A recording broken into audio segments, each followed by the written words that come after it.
All right, so we're all good for sound. Another funny accent. We're all aware that we're burning up time, so I've been given my marching orders. So speaking has not been something that has been a problem for me. So I'm hoping to get through my slides as quick as I can in an informative way. There's a lot of discussion. We're talking about freight. We're talking about opportunity. We're talking about kilos of fat. If we ship more protein, then we're reducing fat. I think there's a lot of misconception about what we still need to do. We still need to fill our quota. We're talking about 12% more being added. You need to fill that. What's being asked for is more protein as well. So how are we going to do that? And that's my talk. Thank you. All right, that's been home for me for 17 years. So we're going to look at the practical part of how do I explain the science piece in an informative, user-friendly manner and try to improve those milk checks. So here's our focus, 3 quick sections. We're going to have a quick look back. Some of it is going to be what we've just summarized with Steve. We're going to look at the nutrition and the management impact for achieving our goal. And then finally, is it just more work? Is this 2014 all over again? Produce more milk to keep the same milk check? Let's have a quick look. So a trip down memory lane, as we've done with a few speakers so far. 2012 till today. This is looking at the Western milk pool as a whole. We've seen steady growth. Quota's been given. This is looking at production. We continue to produce. Interestingly enough, we talked about this a little bit today already. Back in 2012-13, this is straight off of Milk Board public information. The average concentration, so that takes out the high and it takes out the low for the year, and it creates one data point. So the average butterfat in green, 3.85%, just 12, 13 years ago, all the way to just over 4.5% on average. That's the concentration. That concentration doesn't dictate yield, but it certainly helps. So Steve stole my thunder a little bit. I put up here the Western milk pool. You can see it generally has followed the same trends. Why they haven't been as aggressive with their concentration? More space, more barn capacity, lower cost of production. Don't need to. Who knows? Let's have a conversation.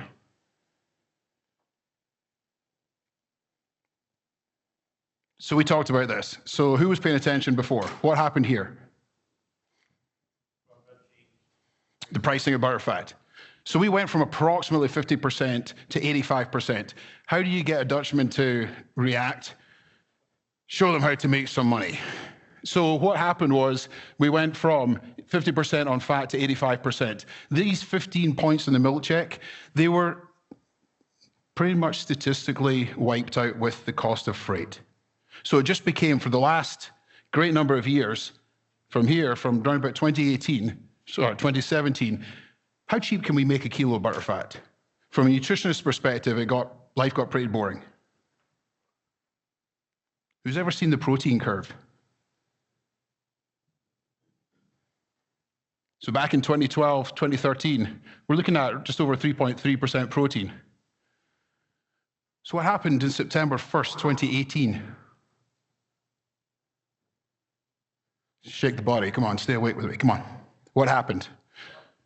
Pardon? Well done, Kearney. Yeah. That's when we woke up and we decided that we should just probably market and sell the stuff that we actually get paid for, that casein, that whey. So we went from being paid on crude protein to true protein.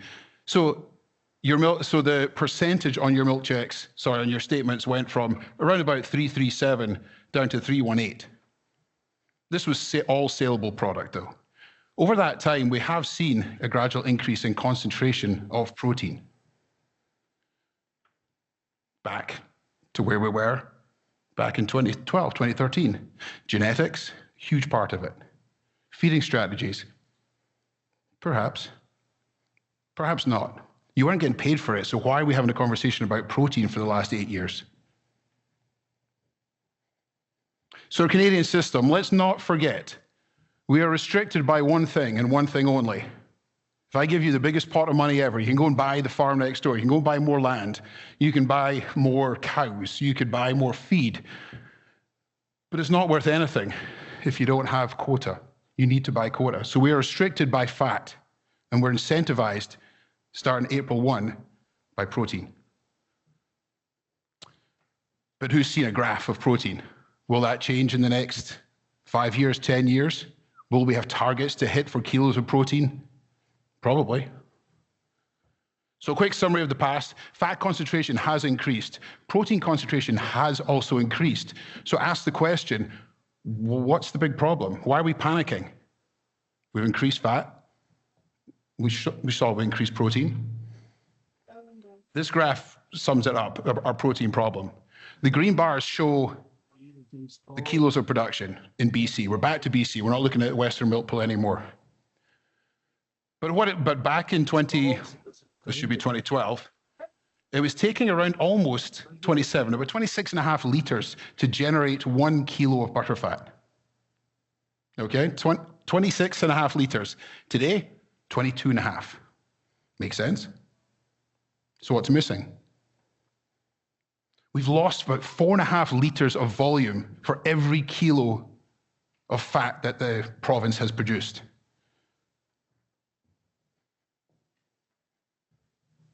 So there's our graph of our butterfat. Let's have a look at one in protein. How many liters does it take to create a kilo of protein since 2012? We're still hanging at 30 liters. So we're producing fat with less volume, but we still need the volume to create the protein. That's what the data shows us. So the impact, protein concentration has not increased at the same rate as our fat concentration has. Why is that? I get asked that quite a bit. Feeding strategies, we don't know enough about the cows. Is it breeding strategies? I still think it's more we don't know enough about the cows, and science has continued to evolve. We've lost 4.5 liters for every kilo of quota shipped in BC in the last 12 years. And guess what? Volume is the #1 driver of protein. So when you're thinking, oh, I want to get my protein up from 3.2 to 3.3, that's good. That will help. But volume will help considerably more. And we'll look at that. Okay, so on to nutrition and management. I'm putting nutrition and management because unfortunately, we cannot out-nutrition bad management. So we need good, solid management on the farm to achieve this goal. So what we'll quickly review here, we're going to look at rumen fermentation. I promise not to bore you. How fat and protein are formed. We've talked a lot about fat for many, many years. What are the differences in how we create protein in a cow? And the impact of management practices on those components. So real quick, carbs. So that could be your fiber from your silages. That's your starch, that's your sugar, your permeate you're feeding, your corn, your barley, your wheat that you're feeding your cows. That hits the rumen. The rumen ferments that fiber and she makes a product called acetate, which is a volatile fatty acid. Just one of the byproducts of our rumen microbes. Very, very essential because it's the #1 precursor. It's the #1 thing we need to make butterfat in a cow. #1 thing. The rumen also ferments fiber and starch and she makes butyrate. It's also very, very important, but not nearly as important as acetate. Weird words. Stay with me. Starch and sugar, in particular starch, is fermented in that rumen, and it produces another volatile fatty acid called propionate. This has nothing to do with fat production. So what do we know about these VFAs? Acetate and butyrate are key building blocks for butterfat. Oh, we'll try and get through this one really quickly.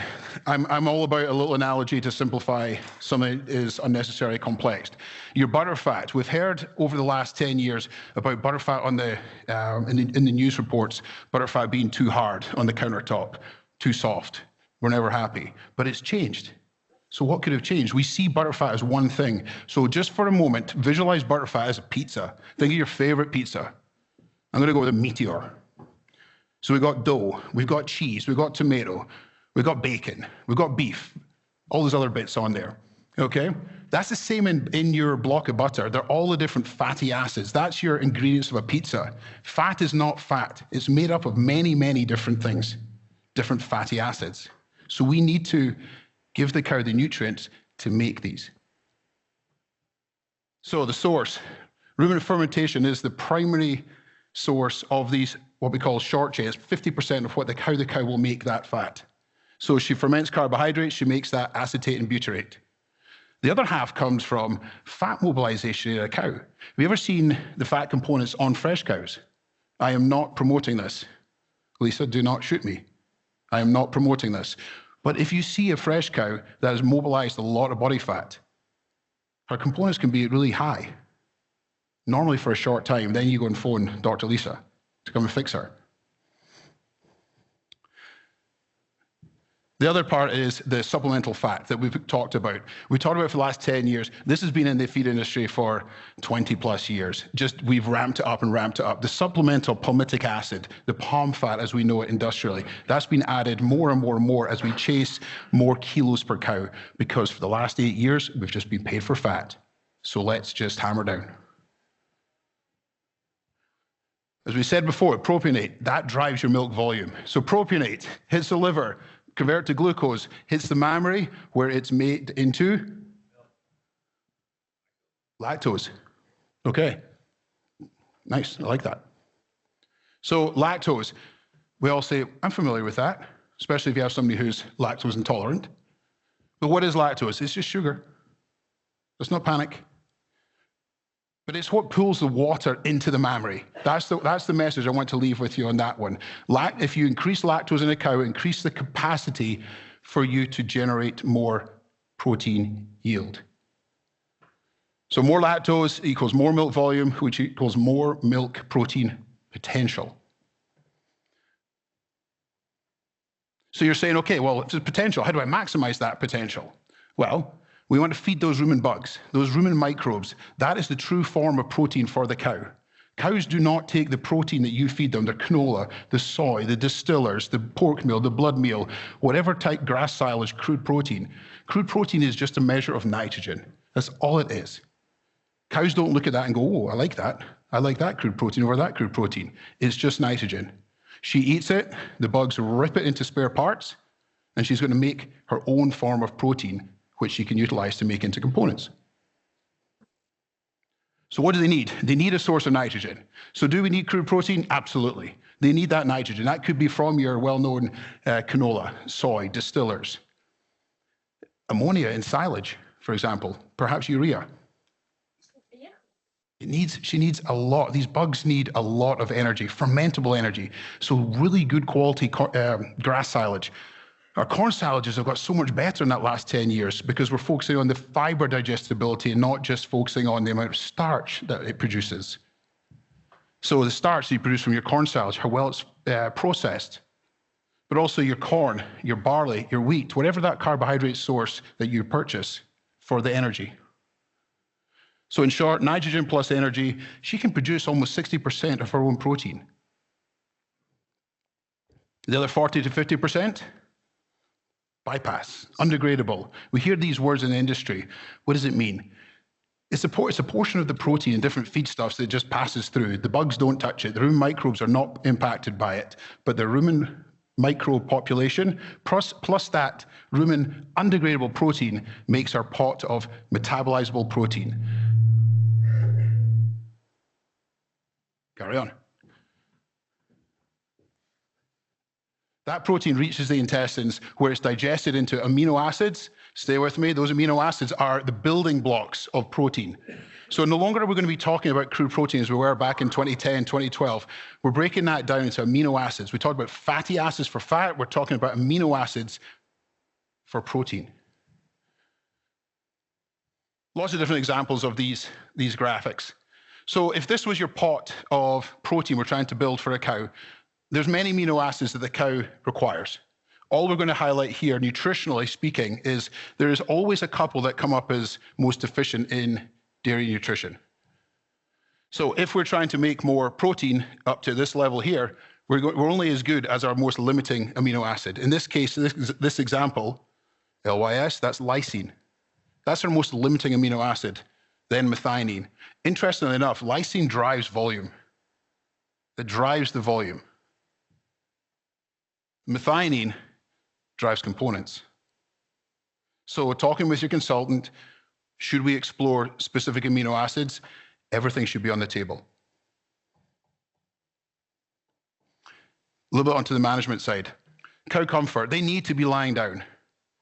If your cows are not lying down, it's a lost opportunity. There is so much about making protein, increasing protein yield, that we could do much better as an industry. And the cool thing is, it's in your control. So on-farm strategies, stocking density, we're being mandated. We were 120%, you could be, now you need to be down 100%. Is that the magic number? Is that where we're going to optimize component yield? I don't think so. I've yet to see data produced from any reputable resource to say that 110% stocking is the optimal amount for reproduction, for milk production. You're going to say, where should it be? It should be under 100%. A cow should be able to eat. She should be able to lie down whenever she wants. Nobody in this room will like that. Bedding material. Sand is number one. For the, I don't want to say the non-cow guys, because everybody in here, the population in here, the ladies and gentlemen of farmers are going to say, well, cows are number one. Sand is the number one comfort for a cow. There's a number of challenges, not problems, challenges that comes with sand. I understand that. If you're in here with somebody else from the farm and you specialize in the machinery side of the farm, or making sure that alley scraper is working, or that flume is fluming, you're not liking sand. I understand that. But if we're making it about the cow, which is why we're here as dairy farmers, sand is number one. Heat abatement. Lisa touched on that as well. Fantastic points. We talked about a reproduction standpoint. We see considerable fluctuations. We're going to have a quick look at that. But cooling cows through late gestation, as dry cows as a whole, we're going to get to a day where we're talking about we need to control the temperature on our heifers. We just don't talk about them. In fact, that feed's not the best. Feed it to the heifers. That's almost better than it used to be, because it used to be feed it to the dry cows. So we're making progress, but eventually we're going to say, just don't have that feed. There's a protein graph. So this is year after year after year. And over here we have August to July. Protein follows that similar trend to butterfat, whereby in the winter months we see the higher concentration. Remember, concentration doesn't directly correlate to yield, but it does increase through the winter. And we see our lowest protein concentrations in the summer. Why is that? Do you genetically make them worse in the summer? Do we feed them worse in the summer? Environment takes over. We have to be willing to have the conversation and say, okay, white wall, any topic is possible, and not get defensive. These are our opportunities, these months. The cows are telling us. They tell us every day. Every single other person, it's just today. The TMR is bad, but it was just today. I was in a rush. The cows never lie. Listen to the cows. Dry matter intake, that is the key driver of energy. We talked earlier about the microbes needing energy. Dry matter intake, anything that can promote more intake is a no-brainer. So we need to look at on-farm strategies. Pushing up feed. I push up 2 or 3 times a day. I'm right on top of that. If you're not pushing up 6 times a day, if you're already pushing up 6 times, work out how you can push up 8 times. Do you push up 2 hours after you drop feed? Majority don't.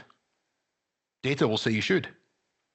Just because the cow can reach some feed is not maximizing your potential. Chop length.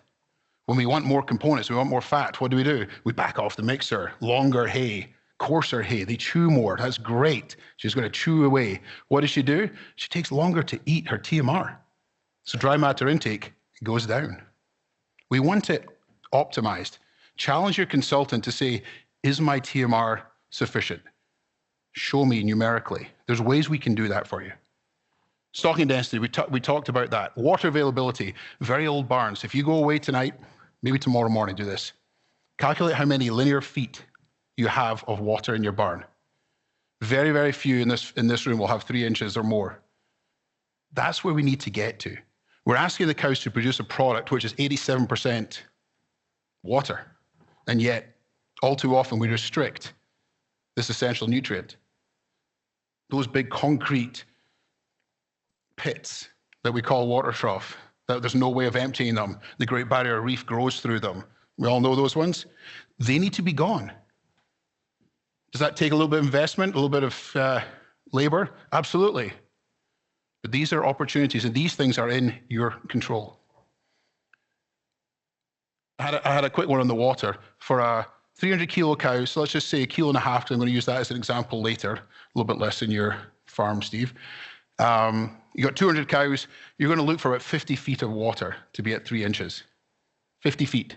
5 10 footers, 8 5 footers. No, that's not right. You're with me. 50 feet of water. If you're only at 20 feet of water, don't beat yourself up. It's an opportunity. Feed frequency, 1 time a day, twice a day. Data support, feed twice a day. Just drive a little bit more. If that cow thinks, oh, that might be interesting, I'll get up and have another little bite. Anything that's in our control, we should be looking at. Forage quality, we need to continue to do better. Grass silage, corn silage, in the tier BC, alfalfa silage. Talk to your consultants, what should I be making? Don't just grow what you've always done. Challenge. If that person's not giving you good answers, find somebody who will. Days in milk, we talked about that. Staying on top of breeding, keeping those days in milk down. We know more often than not, I had an interesting conversation at lunchtime today about late lactation, first lacs showing higher protein yield. So that threw this for a wobble. But we're going to go with days in milk. If we can stay on top of breeding, we're going to have more milk per cow, just by default. 140-day in milk herd should be milking more than 190-day in milk herd. Anybody disagree? Okay. Rumen health. Maintain that rumen pH. So we're looking at 6.5. We talked about these scary words, these acidosis. These things should never be happening in modern nutrition. We know enough. We don't know enough, sorry. We know so much about nutrition to not be jeopardizing herds. Management in this room knows enough. But it's a risk. Of course it is. On-farm strategies, forage to concentrate ratios, chop length, we talked about that. Stocking density comes up again. Cud chew. Cows need to buffer their own rumen back to that pH. When they eat, every time they eat, their pH drops. And those microbes, they love living in a certain pH. Okay? When you feed lots of starch, pH goes down. Okay? So what is a cow's number one rumen buffer? To make herself feel good. Anybody? Pardon? Saliva. Exactly. So if you don't have good heat abatement in your middle of summer and it's 30 degrees out, 25 degrees out, 20 degrees in that barn, and the cows are breathing heavier than you normally are, don't turn a blind eye. Take a note.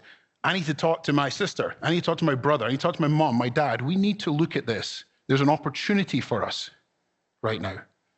We need to improve the environment for those cows to lie down and chew. The reason they do so well right now is it's beautiful. You have to put a jacket on, and quite right. If you're walking through the barn in a t-shirt doing herd health, it's too hot. Period. Okay, so quick summary there. We feed the rumen bugs feed that mammary gland. We increase the microbial protein, the cow will increase your yield of milk protein. So quick myth or fact, crude protein directly increases milk protein. We're losing you. It's a myth. That's just a protein source. We need that nitrogen, but we need the fermentable carbohydrates with it into the rumen. Those rumen microbes float to the intestine, they're digested into amino acids. Those amino acids are your building blocks for milk protein, not any one ingredient that you are thinking of feeding. The mammary gland then makes the milk protein. Okay, real quick. 30 liters of milk, 3.3 protein. There's a cow producing almost 1 kilo of protein.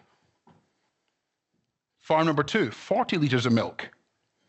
She's got a little bit lower protein there, but she's producing 30%, almost 30% more yield of protein, just with more volume.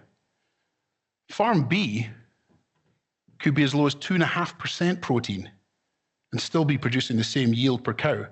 But who's ever seen a herd at 2.5% protein before? I've not. Volume gives you that space in the cow to apply the nutrients to make milk protein. So we looked at this before, the range. When we put it against fat, the range of protein is very, very tight. I looked at the last year, around about 0.18%. That's just the concentration from the low to the high. Fat typically ranges 0.3 to 0.4. So in this example is 0.35. There's a considerable 100% more range of your butterfat. We know how to do that. Is it the ingredients we're doing? Are we just fantastic? We just know how to manipulate that more with the fat than we do with the protein right now. So then we have to say, so how do we increase protein? Volume. So finally, the one that matters, is there opportunities coming? Or is this just going to be more work? So I didn't go quite as high. I had a 7 cent. I've gone from 6.8 to 7.5. If you don't get your quality bonus, it impacts it as well. So for the sake of these examples, we're using 7 cents a litre for freight. It is very important to factor in freight because some of the biggest pushback we receive is more volume, got to pay more freight. There is a committee representing you, maybe some people are on it, to try and work on the efficiencies of our freight in BC. We want them to do that and get that down. But I'm going to leave you with this point. Do not fear freight in this case. So 85% currently is paid on fat in today's pay structure. Farm A, 34 litres at 4.4 fat. Oh, wrong one. 4.4 fat, 3.4 protein, 5.93 other solids. Pretty typical. So that's producing 1.5 kilos. Each of these examples I'm going to show you, there's 4 of them. They're all producing 1.5 kilos of fat per cow, which I think on average through the whole year is a pretty reasonable amount. These component prices were from, I think, January, so don't shoot the messenger here. She's producing 1.15 kilos of protein. She's producing 2 kilos of other solids. We never talk about this one here. And I'm not saying we should be targeting it because it's very difficult to influence the lactose other solids. But it does add up, and I'll show you. So this generates $31.69 per cow. Obviously, we're not paid per cow. So we take off our freight, 34 litres at 7 cents, gives us back to $29.31, which is $19.54 a kilo. So those who are still awake, remember that one number. When we move to April, that's step 1. If the East is moving to 30% on fat and 70% on protein, although it's the East and they do what they want, we do what we want, you have to think that this is going to be short-lived. Is that enough to incentivize all the farmers in this room to radically change what they're doing? So, but for now, when you hit April, a couple of weeks' time, you're going to be paid 70% on your fat and 25% on your protein. So, same example, 34 litres. So what we're looking at is, if this cow, this herd doesn't change anything from today and moves into April, what happens to our revenue? $31.89. After freight, levies, adjustments, $19.67. So by doing nothing, this herd's going to get 13 cents a kilo just by carrying on. It's kind of nice. Don't change anything, get a pay rise. Looked at 300 kilo. I was generous. Steve went with the actual numbers. I rounded up to a 300 kilo herd, just a typical BC herd. It's almost $1,200 a month just by coasting with those components into April. That is just math. There's nothing, that's what Ian's saying, somebody else might have a different number. This is just math. So if you don't change anything, you make $1,200. Farm B, 85% on the current system. This example, 30 litres of milk at 5% fat. So much higher fat. We've seen a lot more of that, as we talked about. We've lost those 4.5 litres per kilo of fat shipped. So we're seeing a lot higher fats in general. So we're seeing farms that have gone down in volume, but their fat's gone up. It doesn't really matter. Everybody makes within pennies of each other on the current pay system. This farm, $31.16. So $19.37 on the current pay system. Okay? Let's move forward to April. Same idea, exact same components, 1.5 kilos. Because of the difference, only 30 litres of milk, she's not producing as much protein. She's only just producing 1 kilo of protein. As an industry, we're going to start talking about how many people sit in Tim Hortons and talk about how many kilos of fat you ship, as if it's a measure of direct profitability. It happens a lot. I get beaten up with this every day with phone calls all the time. My neighbors are at 1.8, my neighbors are at 2, my neighbors are at 2.05 kilos. 99 times out of 100, no, they're not. But that's the conversation. But we don't talk about the protein. Total solids. We hear in the US talking about total solids per cow. I think we're going to move more that way because there's a real carrot on the table for us. So what does that look like? $30.83, 1915.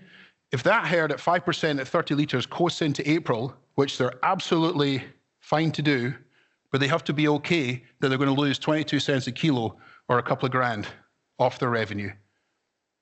That's just fact. So I do get this a lot. Well, it's not really a lot, Ian. You know, I'll take it. You don't want the 2 grand? I'll take it. Okay? I'll change your diet and I'll take the 2 grand. Okay? So please don't say that's not a lot, especially in an industry that we look for every penny per kilo that we can. That's just doing the same. That's not changing anything. We haven't implemented any of our ideas. Uh-oh. That's my red light. So what is the opportunity? Let's start bringing it home here. Let's look at this 30-litre, 5% fat herd. Again, just 1.05, we just rounded off here, kilos of protein, other solids. So we're generating 22 bucks, $7 per kilo. This is per cow, obviously, sorry. $30.95 per cow. We're not paid per cow, remember. We're just totaling it all up. If we do what BC is asking us on this herd here and says, we've heard a lot, well, if we increase it, we're going to have to add more cows. Steve shared if we did it all by adding more cows, it's huge numbers. Banks are going to love you. Would you like to buy? Sure. Here's some money. They'll love you. There's other options. In this case, you're 30 litres. I don't think WestGen ever go out and promote their Holsteins and saying, well, you know, if you've got a 30-litre Holstein, you're top of the top 10%. I don't think they've ever said that, or anybody else for that matter. This has happened all too often in the last 10 years, but it's been okay because it's not lost you any money. If we move to the 425 that the province are wanting us, this herd would have to lift the herd by 5 litres. Can a Holstein herd do 35-litre average at 425 fat? Yes. Can you do it tomorrow if you're at 30 litres? So somebody with snake oil comes along and says, I'll do this, we'll change it, we'll put it in place on Friday, Monday morning, up 5 litres. You don't listen to that. But we're going to put things in play now that if you are one of these herds, you have opportunity to not add any more cows to your barn, change the makeup of your diet. So not adding any more cows, change the makeup of your diet, and generate another $1.10 per cow. This one. So we haven't taken off our freight and levies. Very important because we added 5 litres per cow. We have to take off that freight and levies. The levies is for another day, that conversation. 5% option, 1923 per kilo to 1972. You're making 4,500 bucks. That same 200 cow herd. And guess what? That's a lot cheaper ration to make than that one. So we've heard before the worry about adding cows. It's going to cost more money. Don't see animals as liabilities. Beefer tomorrow, 3 grand. Beef semen, very fashionable, 2 grand, 1,500 bucks. Even if it's 1,200 bucks. These animals, if you have space and you have homegrown forage, it's about your farm against your farm. What homegrown forage do you have? Know your numbers. We talked about what's your cost of production, what's your feed cost per kilo. Some people, yeah, I'm comfortable with that, but we don't really know. We need to know. Not to talk to each other, just so you know. When I challenge you, you can say, I know my numbers, Ian. Beat it. So top line revenue, that's all we're talking about today. None of this is about feed costs. This has nothing to do with feed costs. That pot of money at the top that you generate as farmers and the rest of our industry comes along and takes little bits out. Feed cost, fertilizer, crops, vet, bedding, all comes out after that. Make that pot at the top the biggest it could be. Okay, Like all good talks, takeaway messages should only have 3 points. I went with 3 pages because it's just my personality, but I'm going to rattle through them real quick. Change is coming. Do not worry. There's enough people in this industry that are super fired up and super enthusiastic about it that are there to support you. The hard work you do, that one piece that could be about nutrition, there's good people out there that are willing to take a meeting. You don't have to change anything. Hear them out. It just changes the ways that we think. Management, that is something that's going to be, you can ask everybody. Ultimately, it comes back to you to say, are we going to implement it? Volume drives protein. That's what I'm leaving you with. That is your biggest potential. Do not fear the freight. I've shown you that already. Even after your freight, you're still going to make more money if you increase that revenue. Feed the rumen. Back to management. Make her lie down. Keep her cold. Cool at least. Blow air on her back. Soakers. Keep her cool. Mimic November, December weather in June and July. That would be really nice. We work again. Things we can't control is the daylight hours. We cannot control that. Does that have an impact on it? Yeah, we know it does. But we know there's a great deal of pieces of management which you can improve on. We talked about the rumen making 50-60% of the protein. Explore those amino acids. Talk to your consultant. If methionine is going to drive my components, what would that look like in my diet? What would impact be on my cost per kilo if I put SmartImmune in there, MetaSmart, AgiPro-M? There's so many different products out there. Have the conversation. Management is everything. We talked about this already. We'll keep moving. Prioritize the quality of your silage. Do not cut your cover crop on May the 15th this year. Just going to throw that out there right now. When the weather breaks in April, you need to be entertaining getting in that field. It's been such an amazing winter for cover crops that it's just not stopped though. We hope Mother Nature stops falling right now. But when you get a window in April, that middle of April, you need to be thinking, should I be going? You probably should. Digestibility is everything. Finally, revenue and feed cost are 2 different things. Revenue is at the top. Feed cost is just one of those several pieces that come off your revenue. Finally, opportunity awaits for those who are interested. Thank you very much. Thanks.